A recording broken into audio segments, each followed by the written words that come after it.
शिवजी की महिमा जन जन तक पहुंचे, इसलिए सच्चिदानंद सीक्रेट्स हब आप सबको शिव महापुराण की कथा सुना रहा है। अगर आप भी शिव भक्त हैं, तो किसी दूसरे शिव भक्त को कथा को शेयर कर शिव जी और माँ के कृपा के पात्र बने। शिव जी ने सती से वियोग।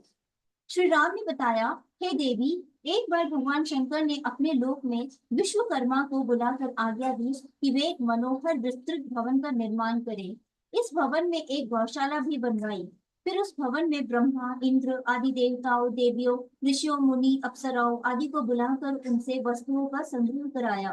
नागों की 16 कन्याओं से मंगलचार गीत गाए।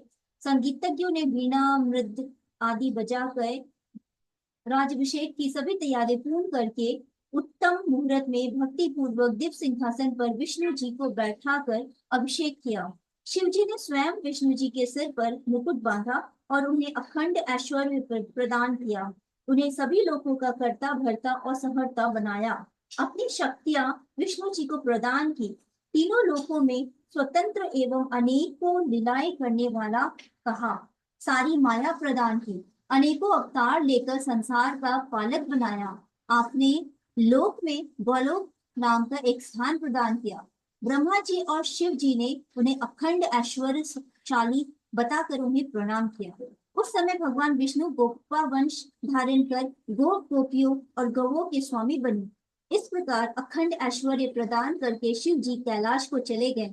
उस समय मैंने शिव जी की आज्ञा से ही यह मनुष्य का अवतार 4 रूपों में लिया।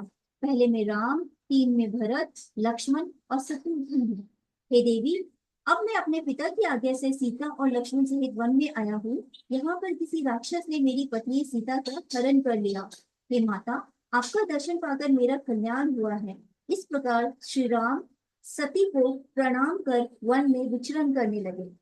सती जी ने श्री राम को शिव भक्त जानकर उनकी प्रशंसा करने लगी। इसके बाद अपने किए पर पश्चाताप करती हुई शिव जी के पास लौट गई। शिव जी के पूछने पर सती जी ने अपना सिर झुका लिया और कहा कि मैंने कोई परीक्षा नहीं ली, परंतु त्रिकालदर्शी शिव जी ने सब कुछ जान लिया और दुख पूर्वक सती जी को अपने हृदय से त्याग दिया। परंतु अपने मुख से उन्होंने कुछ नहीं कहा। आकाश से आकाशवाणी ने उनकी प्रशंसा की और कहा, तीनों लोकों में ऐसा प्रण पालक कोई नहीं है। इसे सुनकर सती ने उनका प्रण पूछा, परंतु शिव जी ने सती जी को कुछ नहीं बताया। परंतु जगमाता सती सब कुछ समझकर बहुत दुखी हुई। इसके बाद भगवान शिव जी कैलाश पर जाकर समाधिस्थ हो गए। काफी समय बाद शिव जी समाधि से जागे। उनके समाधि से जागने पर सती जी ने उन्हें प्रणाम किया। शिव जी ने आसन देकर आदर पूर्वक बिठाया। शिव जी ने बहुत सी कथाएं सुनाकर सती को विमुक्त किया। सती का मन पर पूर्व की भांति सुखी हो गया। इसलिए शिव जी की पूर्व प्रतिज्ञा भंग नहीं हुई।